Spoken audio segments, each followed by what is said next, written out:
Today marks 1763rd day of day lessons, day reflections, and today we speak about one more standard, and that is love.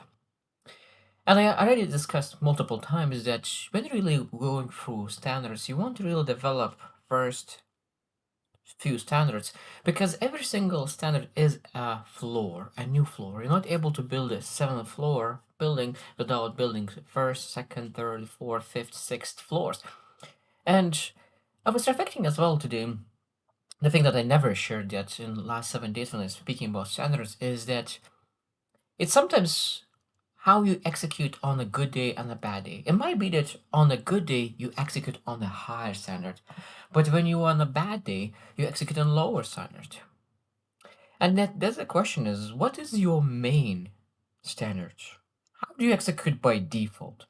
It's great that you when you're able to really elevate your standard during good day.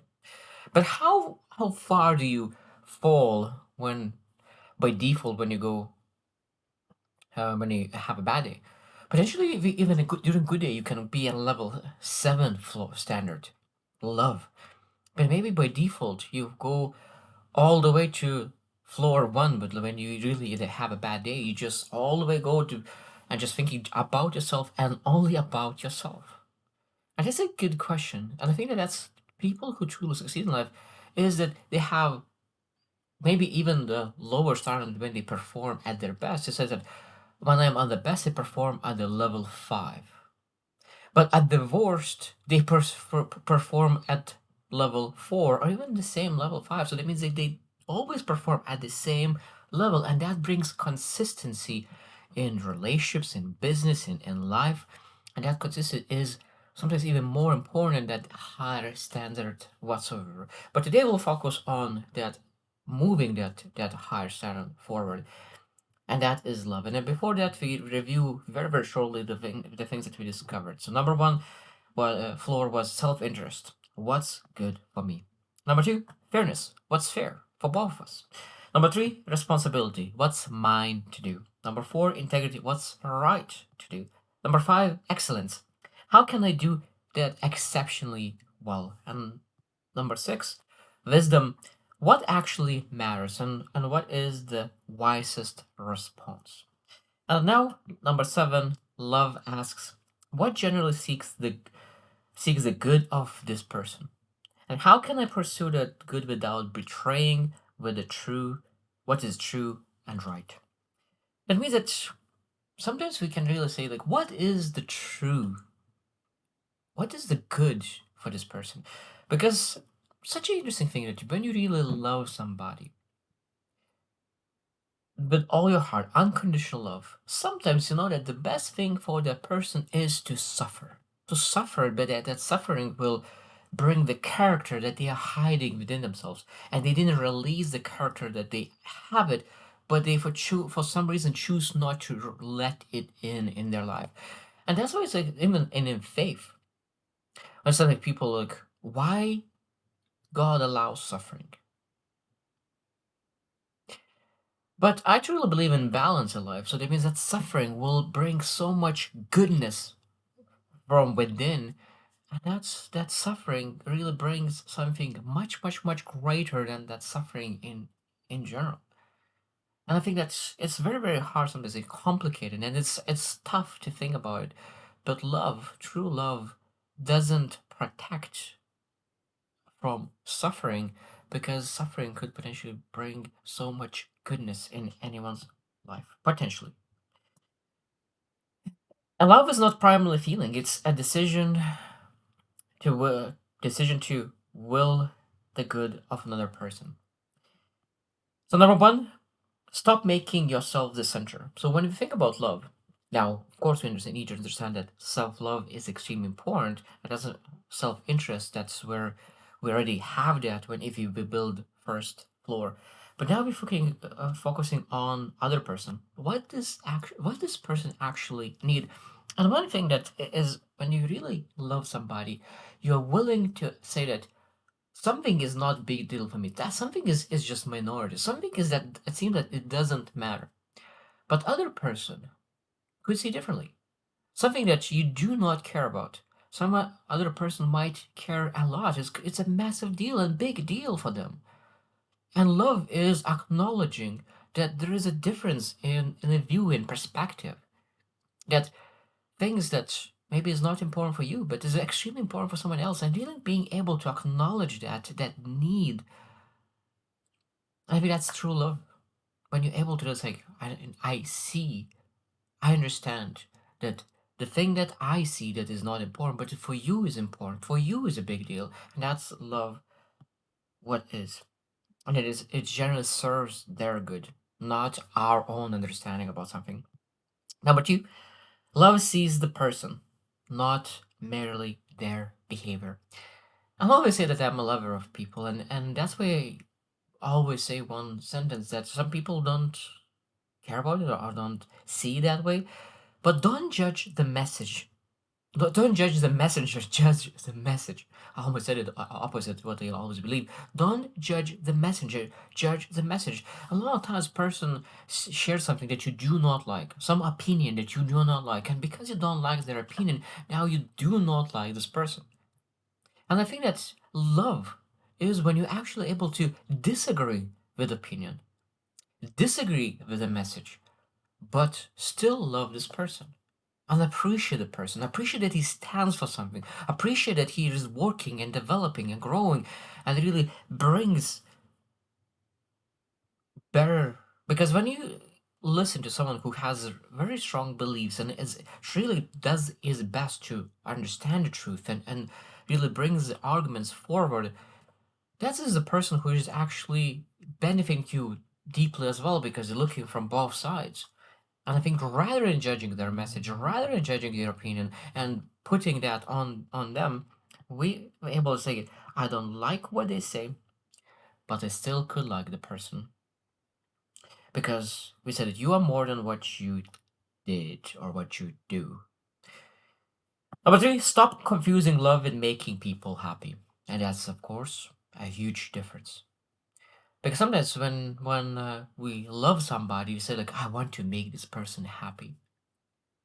It's interesting. If you really want to make a person happy, sometimes for a short period of time you will need to make them unhappy, unsatisfied. This this there are so many things that we need potentially new, and because sometimes we need to really allow other person to really stay in discomfort long enough until they're able to choose better choices. And that's again part times loving somebody is still allowing you to really make that unhappy, and that's a true love.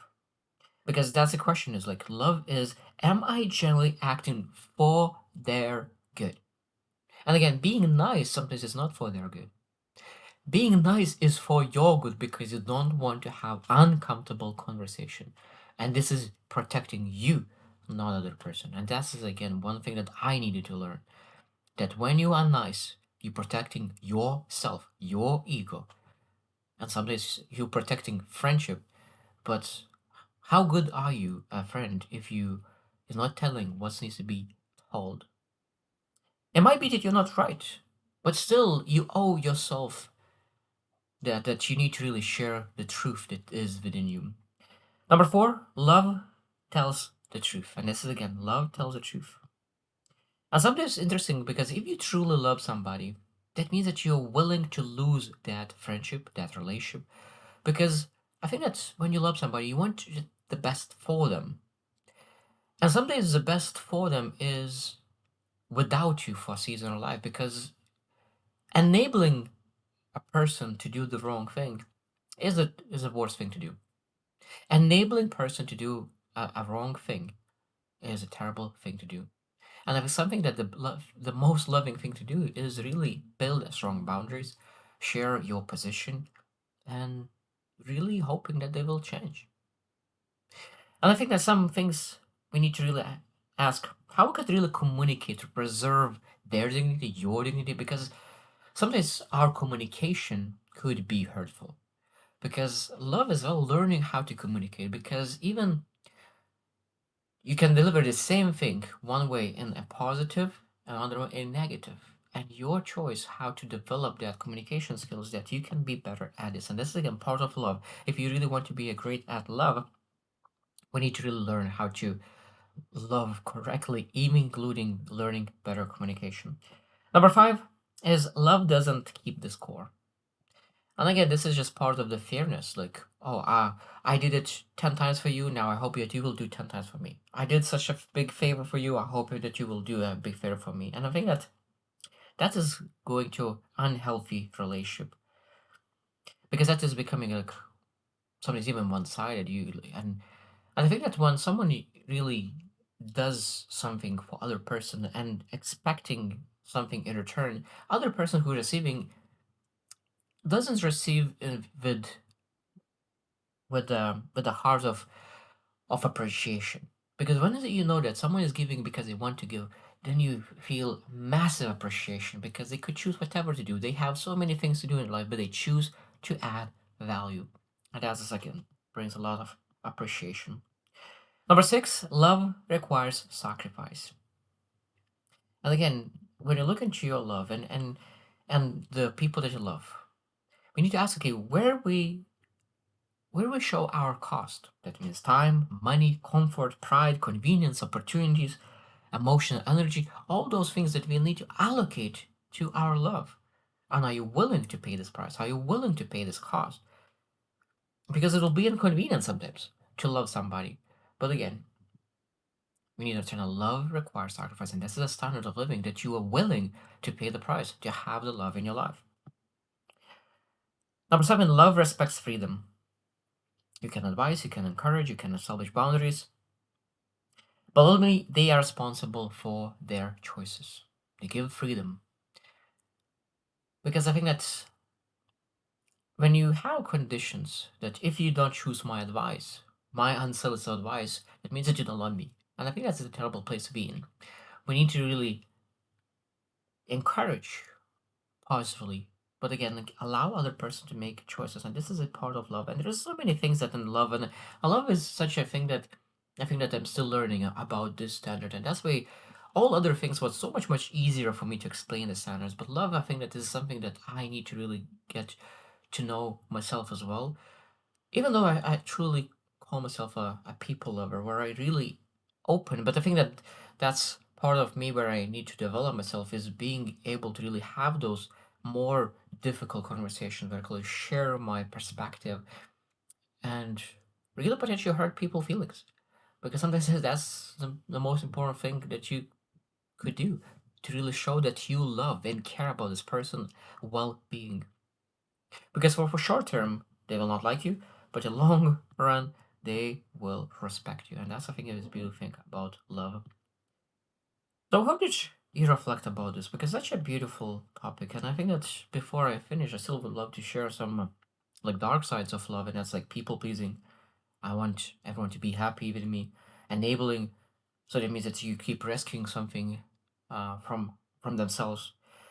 Possessiveness that I love you, so of course there you are mine. Blind forgiveness, I love you, so I have trust with you right away before really seeing what you changed. Self abandonment, your needs matter, mine not. And there isn't probably much more, but I think that's the most important part is that we need to really love yourself, to be allowing yourselves to really develop that standard of love so we can really love others better. So wisdom determines how, integrity determines what is right, love determines that the good of the other person matters. And the last thing that I might mention is that I will not use you, control you, punish you, or abandon my principles for you. I will seek your good, tell you the truth, respect your freedom, protect my boundaries, and leave you with your dignity. And I think that's again, we're able to have a motto how we live based on this standard. And I think it is a great way to really verbalize your standard. So I hope you choose to win and see you tomorrow.